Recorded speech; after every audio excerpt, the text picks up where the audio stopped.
এখন আরও প্রশ্ন আমার এক ভাইয়ে কষলা বলে কুরবানির মাংস ইচ্ছাইন মেসাব 3 বাট করিয়া বাটা লাগবো নি, এর মানে তাই বুঝাইছেন এখান ওয়াজিব না ফরজ, ওখান জিকাইছেন। তো জবাব হইল কুরবানির মাংস আপনি যখন আপনার বাট ফাইলিবা, একলা কুরবানি দিলে তো সারাখান আপনার বাট, আর 7 জনে মিলিয়া কুরবানি দিলে 7 ভাগের 1 ভাগ আপনার বাট।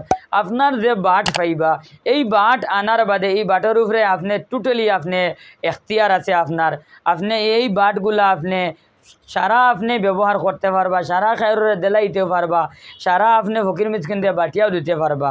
এখান কোনো ওয়াজিব নাই, সুন্নত ফরজ নাই যেন দিতেও লাগবো। হ্যাঁ, যদি কেউ জিকায় বলে কুরবানির মাংস এখান বাটার মোস্তাবি তরিকা কিতা, তাইলে এগুর জবাব হইল যে কুরবানির মাংস যেখানে আপনি পাইবা এখান দিয়ে আপনি 3 ভাগে বিভক্ত করতা। 1 ভাগ আপনি নিজে বক্ষণ করতা, আপনি খাইতা, 1 ভাগ ফকির মিসকিন দিয়ে বাটিয়া দিতা, আর আরো ভাগ আপনার আত্মীয় স্বজন হলরে দিতা। এই 3 ভাগের কুরবানির মাংস বন্টন করা এখানে হইল মোস্তাব। আল্লামা শামিয়ে 9 নম্বর জিল 454 নম্বর পেজের মধ্যে আন্তরা ওয়াতাসাদ্দুকু বিলাহমিহা বাদা যাবহি মুস্তাহাব্বুন ওয়া লাইসা বিওয়াজিবিন। যেন কুরবানির মাংস এগু জব করার বাদে মাংস দেখছাইন ইকসাইন সদকা করা হইল ওয়াজিব, ইকসাইন সদকা করা হইল গিয়া মুস্তাহাব, সদকা করা হইল গিয়া মুস্তাহাব, সদকা করা হইল গিয়া মুস্তাহাব, লাইসা বিওয়াজিবিন, ওয়াজিব নাই। আল্লামা শামিয়ে স্পষ্ট ভাষা এখান লইয়া আইছেন। অতএব যদি কেউ মাংসগুলা 3 ভাগে বিভক্ত করিয়া এই মোস্তাবর উপরে আমল করে, আল্লাহ রব্বুল আলামিনে তারে মোস্তাবর উপরে আমল করার কারণে আলোক তারে সওয়াব দিবা। কিন্তু যদি কেউ সারা তার ফ্রিজও রাখিলায় তাইলেও তার কোনো গুনাহ হইতো নাই, হে রাখতে পারবো। ঠিক তেমনিভাবে যদি হে সারা কিতা করিলায় হুকাইয়া রাখে তৈরে রৈদ্যর মাঝে হুকাইয়া রাখিলায় তাইলেও রাখতে পারবো, এখানে তার কোনো গুনাহ হইতো নাই। কারণ বুখারী শরীফ হদিস আইছে স্পষ্ট ভাষায় 5569 নম্বর হদিস, নবীজি ফরমাইতরা কুলু ওয়া আতইমু ওয়াদাখিরু। কুরবানির মাংস ব্যাপারে নবীজি ফরমাইতরা যে কুরবানির মাংস তুমি তেন খাও, কুরবানির মাংস অন্যরে খাবাও, ওয়াদাখিরু। আর 3 নম্বরে ফরমাইতরা কুরবানির মাংস তুমি তাই হেফাজত করিয়া রাখো, স্টোর করিয়া রাখো। তো হেফাজত করার বিভিন্ন পদ্ধতি বর্তমান উন্নতর যুগ বার হয়েছে। আগে তো সোজা এক পদ্ধতি আসলো, মা বই নকলে রদি ঢুকাইয়া তৈতা আনায় ফুড়িয়া তৈতা।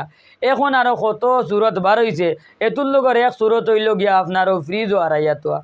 এখন ফ্রিজও হারাইয়া তৈরলে আপনার মাছকে মাছ যদি সিস্টেমে মাংস তোয়া জানেন ফ্রিজও, তাইলে মাছকে মাছ আপনি খাইতে পারা মাংসর মাঝে গন্ধ হইতো নাই। এখন কইবা মেসাব মাংস তৈবার পদ্ধতি আছে নি ফ্রিজে বলে, জিও এইখানে মেসাব হলেও আমরা জানি পদ্ধতি আছে মাংস তৈবার। আপনি মাছ পর্যন্ত তৈয়া খাইবা গন্ধ হইতো নাই কিলা, যদি মাংস খাইন আপনি বালা করি জব করার বাদে প্রথমে ঠান্ডা হইতো, এখানে গরম থাকতো না। প্রথমে মাংস এগুলা পুরা ঠান্ডা হইতো, নর্মাল মাংস হয়ে যেত।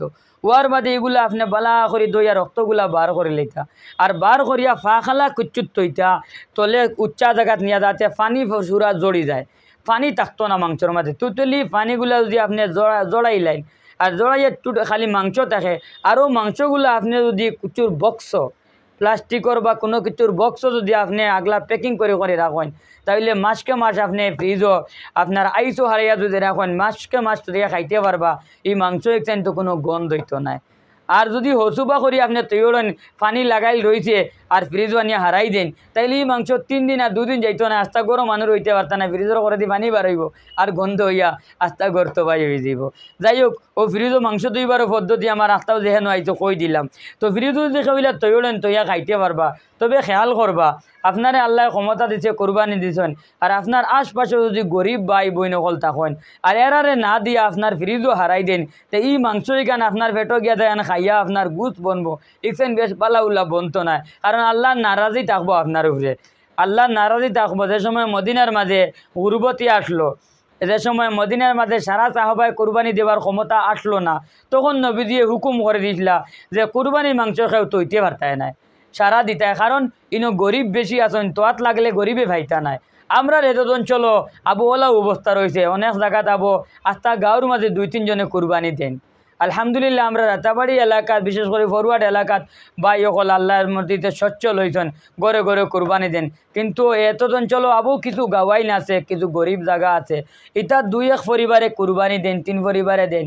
এরা কিন্তু মাংস ফ্রিজও হারাইয়া আর হুকাইয়া তৈবার চিন্তা করলে এখানে বিলকুল ঠিক হইতো নাই। কারণ নবীজিয়ে যে সময় ফরমাইছিলা সাহাবা একরামের মাংস তো আর যাই হইতো নাই, মাংস তুমি তাই সারা বাটিয়া দেও, ওই গাঁর উপরে এই হুকুমাই দিব। হ্যাঁ, যে জায়গার মধ্যে গড়ে গড়ে কুরবানি, প্রত্যেকে কুরবানি দেয় মাংস খেয়ে নিত, এই জায়গাত মাংসর হেফাজতর লাগে ফ্রিজ লোয়াও দরকার, আর ফ্রিজও রাখিয়া খাইতে পারবা, কোনো গুণ হইতো নাই, বলে খেররে মাংস দিবার দরকারও নাই। আমার দুস্থ হল আর বুজুর্গ হল, রব্বুল আলমিনে আমরার উপরে বড় মেহরবানি আর এহসান করছেন। বহুত ফাঁকিরে ষড়যন্ত্র হল আর চিন্তা ফিকির হল কষলা যেন আমরারে কষ্ট দিতা, আল্লাহ আমরারে সাহায্য করছেন, কষ্ট দিতে পারছে না। তবে আমরা খেউরে কষ্ট দিতাম না, আমরা খেউরে কষ্ট দিতাম না, ইসলামে শিকায় না অন্যরে কষ্ট দেবা। গতিকে আমরার বাই হললে খাজমতো আমি বিশেষ করে প্রত্যেক কমিটি মহল্লার জিম্মাদার হলর খেদমতো আমি ওখানে আরজ রাখমু, আমরা কুরবানি দিমু, কুরবানি ওলা জায়গাত দিমু যাতে আমরার ব্যক্তিগত জায়গা হয়। আর এই জায়গার কুরবানি দেওয়ার বাদে প্রচুর যেগুলা আবর্জনা বাড়াইব, যেগুলা ফালাইবার বস্তু বাড়াইব, এই বস্তুগুলা আমরা আটে গাটে ছাড়মু না। কারণ এই কুরবানির প্রতিটা বস্তু সম্মানী, আর সম্মানী বস্তু ফত ফালানি কোনো সময় মুনাসিব নাই, কোনো সময় ঠিক নাই। অতএব আমরা এই কুরবানির সম্মানী বস্তুগুলা পশম, রক্ত, হাড্ডি, চামড়া যা কিছু আমরা এগুলা ফালাইবার, এগুলা সব আমরা গর্ত করিয়া সুন্দর করিয়া হেফাজতর সামনে ইজ্জতর সাথে তারে আমরা দফন করিয়া রাখি দিমু, মাটি দিয়ে রাখি দিমু। ফতে ঘাটে রাস্তাটিগুলা ফালানিও আমরা ইসলাম বিরোধী, আর তাছাড়া আমরা দেশের আইনেরও বিরোধী। আপনি এক জিনিস খাইতা, এগু আপনি আপনার খাইয়া আপনার বস্তুর আপনি হেফাজত করতা, অন্যরে দিতা না। এর লাগে সাফ শরীয়তর বাসাত আমরা ইসলামের মাঝে এইখান আছে যে অন্যরে কষ্ট দেবা এইখান হইল হারাম, ইজাউল মুমিনি হারামুন, অন্যরে কষ্ট দেবা বিলকুল হারাম। গতিকে আমরা অন্যরে কোনো সময় কষ্ট দিতাম না, আমরা কোরবানি দিমু ওসীম ফজিলতর সোয়াবর বাগি হইমু, যাতে আমরা এই কোরবানিরে কেন্দ্র করিয়া যাতে সমাজে কোনো বিশৃঙ্খলা হয় না, সমাজে কোনো অশান্তি হয় না, অন্যর কোনো কষ্টর কারণ হয় না, ওখানে আমরা প্রত্যেকে সচেতন এবং খেয়াল করমু।